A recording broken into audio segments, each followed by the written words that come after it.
The title today is chemical reaction. But before we really get into it, let's review physical change and chemical change. What is the difference between physical change and chemical change? And write 4 evidence of chemical change. Pause the video and get your answers. In physical change, no new substance is formed. Example of that is you get a sheet of paper and tear it into pieces. The pieces of paper is still paper. There's only change in size and change in shape. There's change in appearance. No new substance is formed. That's a physical change. In chemical change, new substances are formed. You take the same sheet of paper, you burn it. It becomes ash. The ash is not paper anymore. It's something new. Something new is formed. That's chemical change. These things happen on a molecular level. So how do we know when something is chemical change or physical change? Many chemical reactions or chemical changes happens in a molecular level. And if that is the case, sometimes we cannot really see what is happening on a molecular level. So what is actually the evidence that tells us that something is a chemical change or something is chemical reaction? Because and what I'll do now is I'll show you, in case you don't remember that part, I'll show you a video. In that video, check what you've written so far. If not, take a note of the evidence of chemical change. Two or more substances. A chemical reaction occurs when 2 or more substances combine, the atoms are rearranged, and a new substance is created. A couple examples.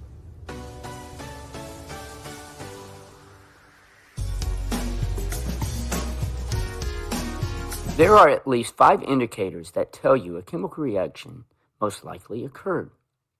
First, a gas is released. This may result in fizzing or bubbles, or a change in odor, like when you bake a cake, or a very foul smell. 2, a change in temperature. This can be both getting much hotter or colder. 3, energy in the form of light is produced. This can be as simple as striking a match or a very dramatic explosion. 4, a permanent change in color. For example, when you burn wood, it changes from light brown to black.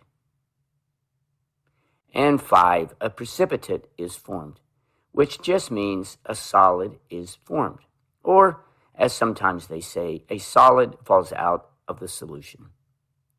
So there you go, 5 indicators that a chemical reaction most likely occurred.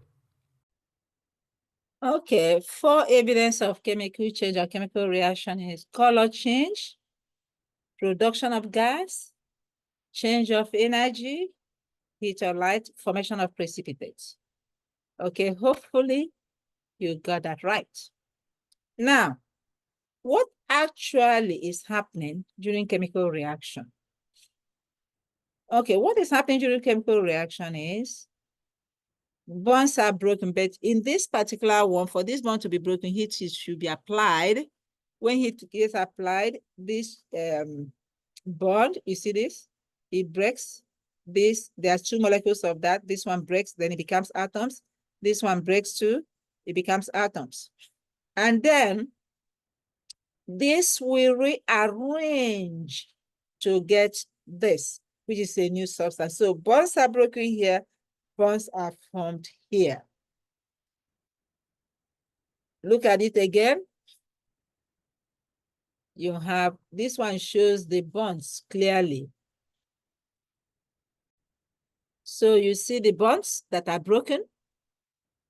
These bonds are broken. If you are going from water to this is a reactant. and then you have the atoms, and then they are rearranged to form hydrogen molecule and oxygen molecule. Okay? That's what happens during chemical reaction. During chemical reaction, there's rearrangement of atoms. Rearrangement of atoms. The bonds will be broken, then everything becomes individual atoms, then they rearrange. That's how we end up with the products where the new bonds are formed. This video will explain this better.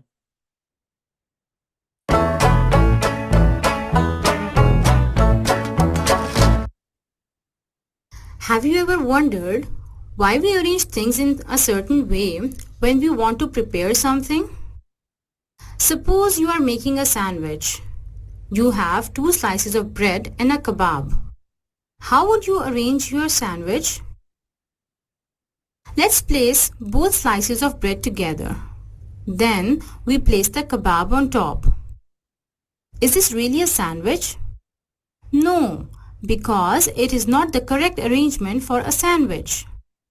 So, what is the correct arrangement?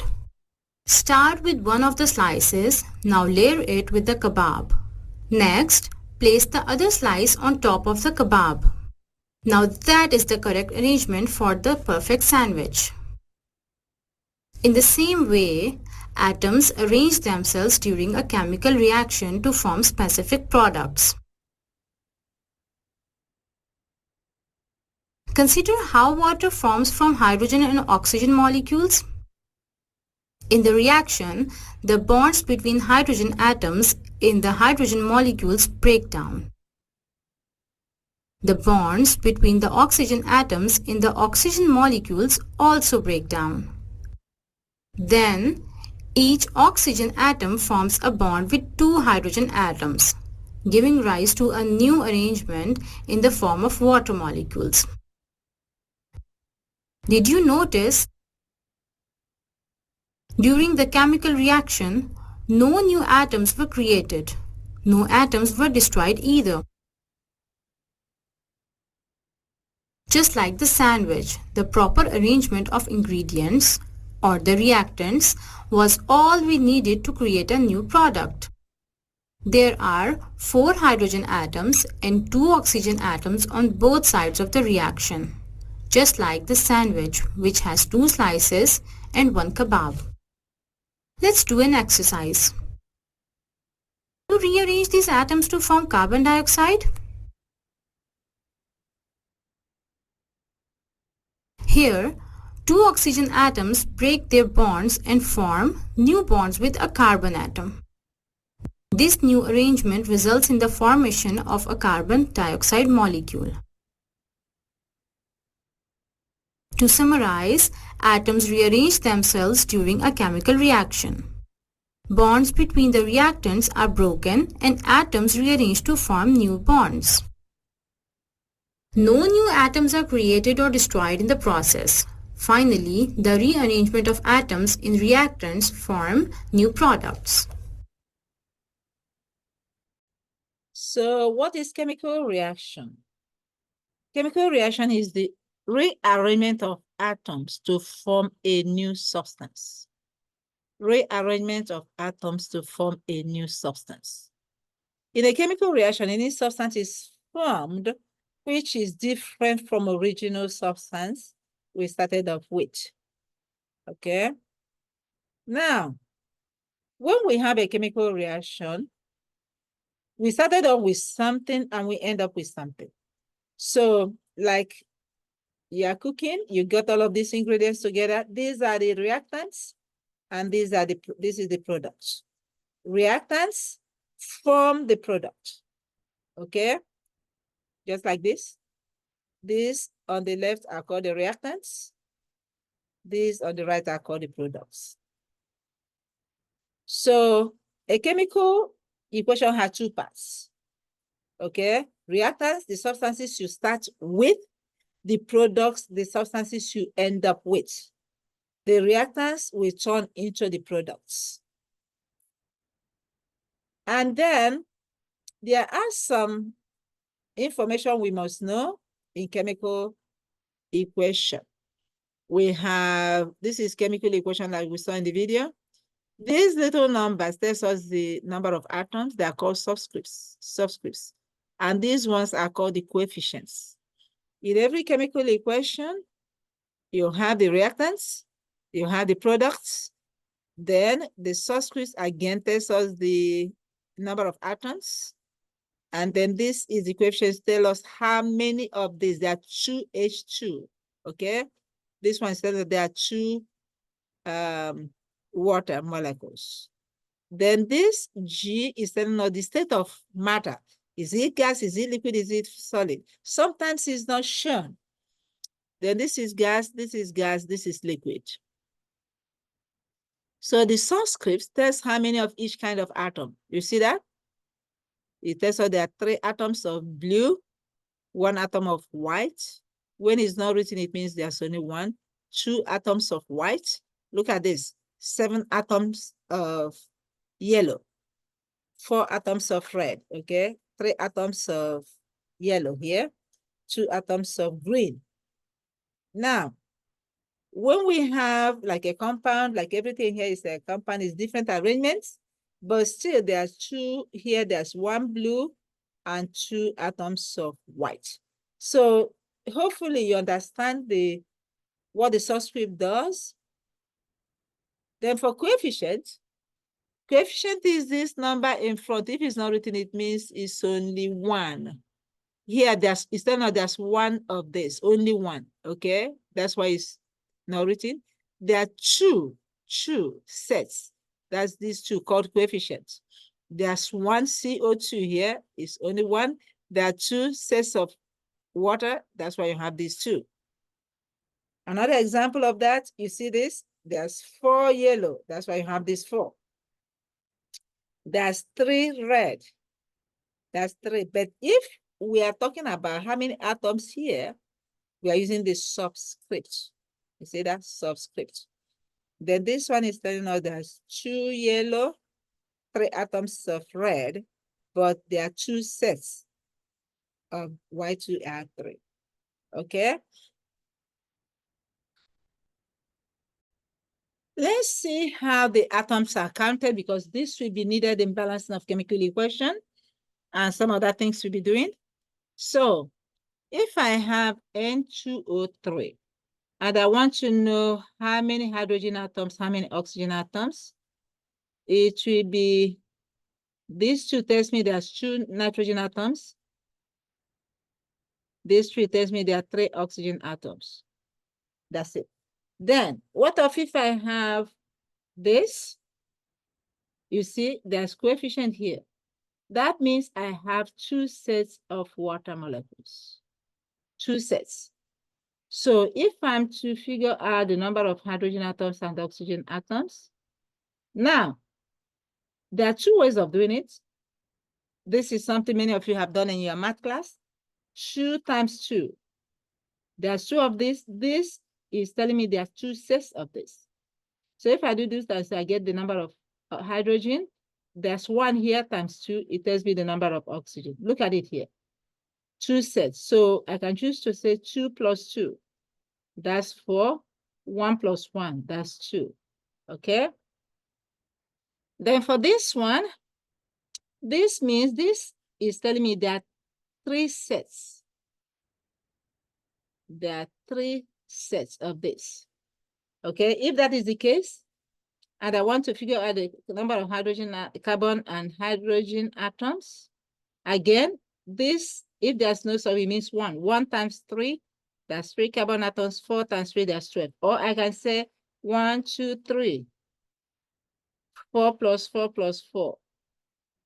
Okay, this actually is telling you the meaning of what you're doing. Okay, now if I have this, this is telling me there are 3 of this. This, I mean, there's 2. This 2 means this is PO4, PO4. There are 2 of them. That's why it's put in parentheses with that 2, because this 2 applies to everything in the parentheses. And if I'm to figure out how many of this, how many of phosphorus, how many oxygen atoms, then all I have to do is for iron, it is 3. This 3 tells us that 3 of this. The coefficient is 1. Okay. This is telling me this is apply only to this. This is telling me there are 2 of this because this is 1. Then this is telling me 2 times 4, there's 8 of this. Or I can choose to do it this way. I can say, okay, 3, then 1, 2, 8. You see the same thing? What if it's 2FePO4 like that? What if is this? It means there are 2 sets. So whatever you have, you kind of double it. You see that? That's what this means. There are 2 sets of this. So that's how we count atoms. So this will mean if I have to say iron, phosphorus, oxygen, it's more of double of this. So this will be 6 because then this will be, this is 2 here. There are 2 sets. So this will be 4. This will be 8 here. That means this will be 16. Very simple. So you need to practice more examples to really get used to it. In chemical equation, there are so many symbols that are used, so many symbols. So you pay attention to these symbols. You can take a picture of this as you work, you reference it. When you have S in parentheses, it means solid, like we've seen here. Crystal is not used all the time. Solid is mostly how it's represented. Liquid, L in parentheses means the state of matter is liquid. Parentheses, gas, G means gas. AQ means is dissolved in water. It's telling you that that substance is dissolved in water. If it's dissolved in alcohol, you cannot use it. Solid precipitate, like if solid forms in this, then you use arrow to indicate that there's precipitate, okay, in that substance. Then if gas is given off, you use upward arrow to show that gas is involved in the reaction. Then this is separates the reactants and products. It means produces or yields, indicates result of the reaction. Then when you have its reaction is going from reactant to product, and you at the same time there's product to reactant, you use, this is showing reversible reaction. Then when you have triangle here, it means whatever you are doing is heated. Okay, is heated. Sometimes we write it out. Reactants are heated. Then this tells you the pressure at which the reaction is carried out, the temperature at which the reaction is carried out. Then this is telling you that catalyst added. What is catalyst? Catalyst makes the reaction to go faster. It's not part of the reactant, it's not a part of the product, but it just makes the reaction to go fast. Now, if you have to write a chemical equation from a description of the reaction, the first thing to do is to identify the reactants, identify the products, and then turn the names into formulas. Then check for the atomic elements. If it says hydrogen gas, chlorine gas, all these elements, it has to be written in this way. You can go to your periodic table and highlight all these elements in your periodic table. They are called diatomic elements. There are 7 of them. You must write it in this form. In nature, it doesn't exist as atom, it exists as molecule, like H2N2F2, that's how it exists, okay? Then if necessary, you balance the equation. So in this one, writing a chemical equation from a description of the reaction. So most times we see chemical equations, some of us do not think, how did we get that? When you perform an experiment in the lab, you should be able to write equation of that experiment you performed. Okay. What you do, like in this one, aqueous copper 2 chloride and solid magnesium react to produce aqueous magnesium chloride and solid copper. Write a chemical equation to describe this reaction. The first thing is to identify which ones are the reactants here, which ones are the products here. Then you write it first in this form. That's showing the identification part. Then you change this to formula, which we already did, writing formula. This is transition method. That tells you that this is copper 2+. Okay? Copper 2+, chloride anion, 1-. Then the charges are not balanced. You do crisscross and get your formula. The solid magnesium, you get it just the way it is in periodic table. Aqueous magnesium chloride, what's the cation of magnesium? These are ionic compound. You should know that, but it's not transition method. So you should do Mg2+, Cl1-. You crisscross to get this. That's the magnesium chloride. Then you get the copper plus solid copper, you get it just from the periodic table. Then now you repeat the same formation. Now you are including the state of the matter. It says aqueous here, therefore this is AQ. Magnesium solid, magnesium chloride aqueous, copper solid.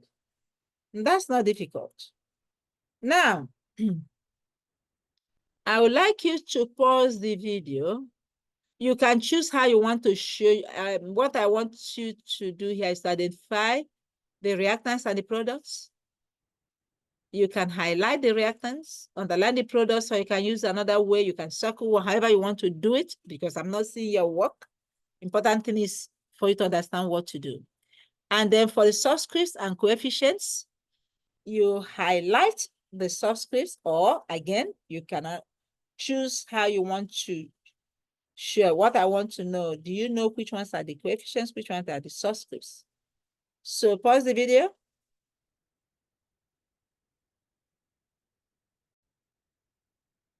So hopefully you did this. Okay, reactants, products, everything here are the reactants. These ones are the products. The little numbers are the subscripts that tells you the number of atoms. The big ones are the coefficients that tells you how many sets. Okay.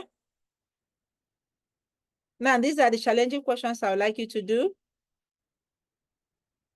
If there's no answer given to you, so what you do is you go back and watch the video if you cannot do it. Okay, you go back and watch the video. Thank you. I hope this makes sense.